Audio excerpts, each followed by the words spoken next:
Hey guys, it's your girl Kizzy Rock, and yes, Kizzy Rock is my birth given name. Happy Sunday. Want to say hey to all my subscribers, new as well this season. I got a quick word for you. Tap in. Happy Sunday morning, guys. Quick word. The key to your suddenly is going to be obedience. I know. You guys are tired of hearing me talk about obedience, but I'm telling you, I'm telling you, obedience is crucial, regardless if you want to do it or not. Obedience to whatever God is asking of you or requiring of you is going to be the answer to your suddenly. So, a couple of things popped in my spirit a few minutes ago. I know some of you are not in a season where many people are. Many people are in a very good season right now, but there are people who are not in a great season because seasons rotate, season shifts, right? But there are people who are in a season right now where it seems like all hell has broken loose. And I mean, it's like everything is being attacked, not just one thing. Everything is being attacked. Their emotions, their finances, their jobs, their family, their this, their that. Every single thing is being attacked and they cannot understand. They're ready to give up. In fact, when you guys commented in one of my community posts a couple of days ago in regards to this, where you said you've done everything that God have asked you to do and you feel like you're just lost. You don't feel like God is seeing you, and it's unfair because you've done everything He asked you to do, etc., etc. So I responded back and I was telling you that it sounds like you're in a season where your suddenly is going to happen. Because before suddenly, let me just tell you, especially if it's a major door, a major blessing, there is something that happens, honey, where I mean, it's so bad. It's so bad that you can barely even keep your head above water.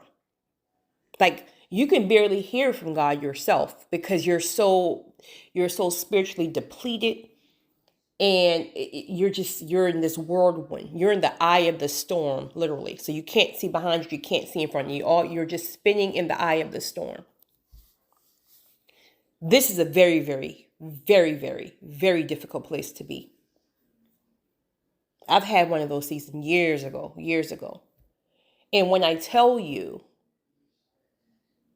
during that time, I could not tell you what in the world was God doing. It doesn't even make logical sense. He just, I mean, you can't even describe it in words, but all hell breaks loose. And I mean, from every angle, honey, I mean, if you're not careful, you will feel like your mind is about to slip. And truth of the matter is, it's hard to perceive when people tell you that you're right where God wants you to be. Because see, you don't want to hear that. You don't want to hear all that when you're in it. Like seriously. Like I don't want to hear all that. I need to figure out what's going on. Right? You don't want to hear it, right? And I think this is why it's so important for people to be transparent and speak about their testimony or speak about, when they were in prior seasons. Because again, you don't hear a lot of people talking about how difficult following God is, right? I think sometimes it's so difficult that you don't even want to even go back and think on certain things. So you kind of just want to soak up the good season that you're in. But it's so important to always go back because your testimony is what's going to help a lot of people get through that season that they're currently in. And it gives them some hope. It gives them hope because it's hard to have hope in a season where you're so full of despair. But in that season, it's like, see, here's what happens a lot of times too. You're fighting so much because whatever God has taken, right? He may have taken a relationship, taken this. You might be estranged from your family. You might be broke. You don't have a job. I mean, your car is about to be repossessed. Like all this stuff is going on. It's like your flesh is too busy trying to fight to get everything back. So, okay, now he took a job, so now you're on your grind 24 hours a day trying to find another replacement job. You're trying to find and think about different ways to maneuver hiding the car. Who can you borrow money from? This, and that. You're trying to contact the person who he broke the relationship up from because you're more lonely and vulnerable than ever. You want to speak to them again. You're trying to make this work, trying to make that. And you're in this frenzy of trying to go back and get back every single thing that he required you to remove and that he's taken from you. And it's like the further these things get away, the more you're trying to get it back. It's not coming back. A couple of those things may return in your next season. Like it might be a friend who you might be estranged from right now because maybe you could have been leaning on them too much for their words, or God just needed to separate you and get you all isolated so he can really condition you to hear from him yourself. They may come back, right? But the majority of things will not return. God is pulling you from that season. This is why nothing's making sense, because you can't go back. He won't allow you to go back. I mean, I guess you can try, but some things are just, you can't even go back. But then you can't see exactly where he's taking you. So you're literally in the middle of the storm. You're in the eye of the storm, and it's just whirling around. In this time, you literally have to stay in the moment. You can't even think about yesterday. You can't even think about tomorrow. Like with those kind of storms, you got to just focus on the very moment right now. Because see, let me tell you something. God will always provide and take care of you in this place. It doesn't look, what happens is you keep thinking about next week. How am I going to feed the kids next week? How am I going to pay the car insurance that's due on the 12th? And you can't even think like that. That's what really causes that extra amount of frustration. You got to stay in the moment. God will always provide for you in today. That can look like a stranger just randomly walking up and blessing you out the blue. That can look like a friend who may call you and say, hey girl, hey guy, not guy, hey bro, hey bro, like, we cooked dinner today and we just want to invite you over. Or we got overflow. You want to come get some plates for the kids. Like God will never, ever allow you to go without. It feels like it, but what he's doing is he's increasing your faith. And it's a pressure that it is almost like you're stuck between a hard rock and a shell, honey. And some of those tests, he's going to allow it to come down to the very last second just to see if you're going to touch it. You're going to feel like your back is against the wall. You're going to feel like there's no way out. Honey, the light's about to get turned off at 5 o'clock. It's 4:55, honey.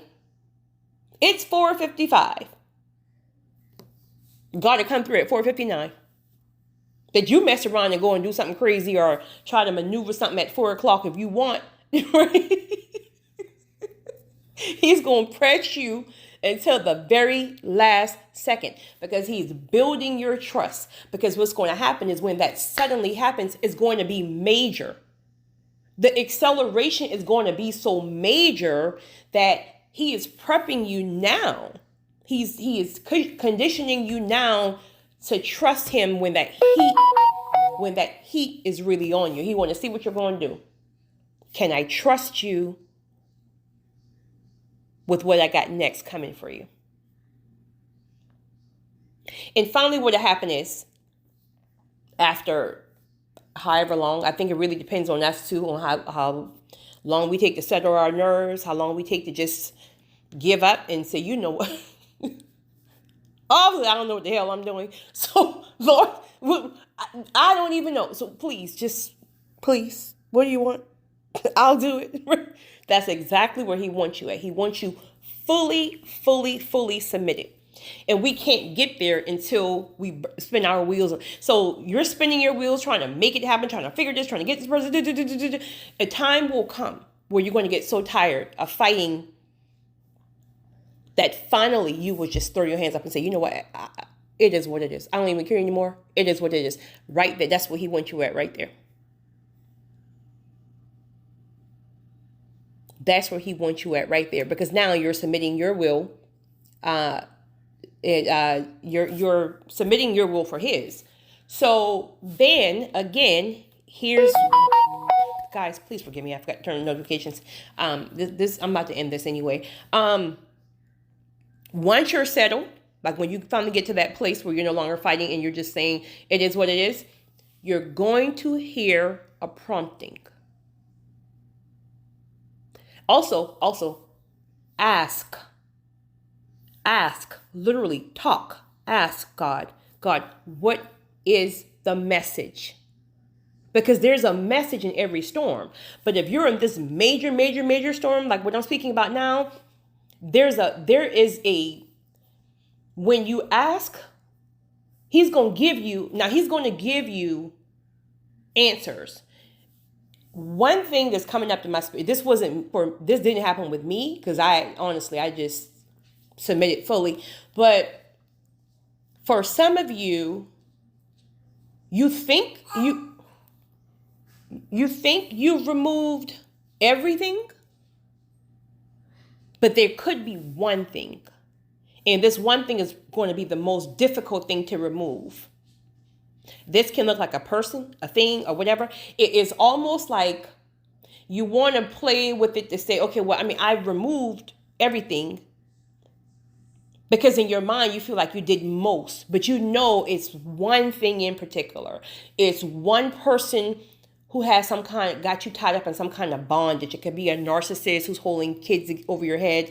It can be a parent who just, it can be an addiction. It can be something, but it's one thing.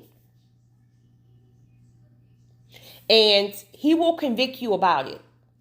But if you're not willing to do it, because sometimes it's just too hard, right? If you're not willing to do it, he's going to snatch the rug. And see, he got to get you 100% submitted, not 90.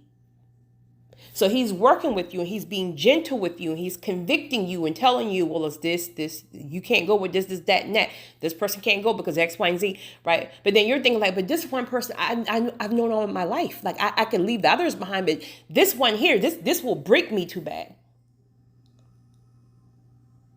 But if he says that one has to go, that one has to go. So because again, he knows sometimes things are just too hard for us, he'll snatch the rug. And it feels like torture.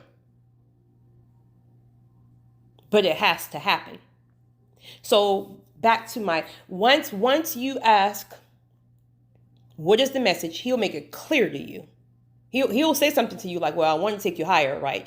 Or I chose you out of your whole family lineage because of X, Y, and Z. Or like, I want to give you every single thing that I've always had designed for you. But you've always got the short end of the stick. Like, I want to blow your mind. But you just got to be obedient. You just got to listen. You got to follow. You got to, like, he will literally tell you. And he won't even tell you what it all is. He'll just tell you it's great. It's grand. It's beautiful. Like, you've been straight simping back here. I got, like, you don't even woo, child, let me just tell you. Woo! Honey, I just had a moment, had a flashback. It's so, listen, it's so darn good that when you start, and it's a process, right? But when you start getting to certain levels, it's going to blow your mind. Because it's so much better than you even could have, like, you just heard that it's better, or I just want to bless you. I want to give you better, right? But we cap ourselves so much because remember, God is supernatural. So we cap ourselves in what we can even contemplate for our own lives. But God will blow your freaking mind. And it's just like, oh my goodness, you wanted this for me? And I'm sitting here trying to hold on to this petty stuff? But in the moment that he have you still and you finally surrender, he's going to tell you one thing to do. This is why your obedience is going to have to be crucial. He's going to convict, because see, now you can hear from him because he got your distractions gone. You're so settled that you can hear ask him, what is the message? And he is going to literally give you some type of prompting to do something. It could be a prompting to go on a website to look for a job at a specific timing. When you feel the prompting, do it. He may say, go to the library and do some research on this particular thing. You're not even like thinking about, this is not even something that's beneficial to my life. Why would I go research this? Whatever he tells you to do. If he tells you to go back and reach out to a specific person who you may have had some type of strife with years ago, right? Move your pride aside and go reach out to them. He may bring up something back to your memory, something that you did crazy. Maybe you stole something from a job, or you, I don't know, stole somebody's license tag off of there. Something. He's going to make you go and make it right. Whatever it is that he convicts you to do, I don't care what your pride says, you got to do it. Because it's going to be something in the prompting, it's going to be something in the obedience that is going to open the door to the suddenly. It will open the door to the suddenly. And the suddenly will literally it will usher in like out the blue overnight when you least expect it. But it's going to be something in your obedience. If God is telling you to do it, do it. Those of you with that, with pride, and I get it, we're human beings, right? But that pride where you wrong somebody, and God is really telling you to go and have that hard conversation. God is telling you move your pride aside, and you need to go and repay, or you need to go and apologize because you cheated on that person. Like whatever he tells you to do, you got to do it. Knees trembling and all, you got to do it. It is literally the answer to your suddenly. It's your girl, Kizzy Rock.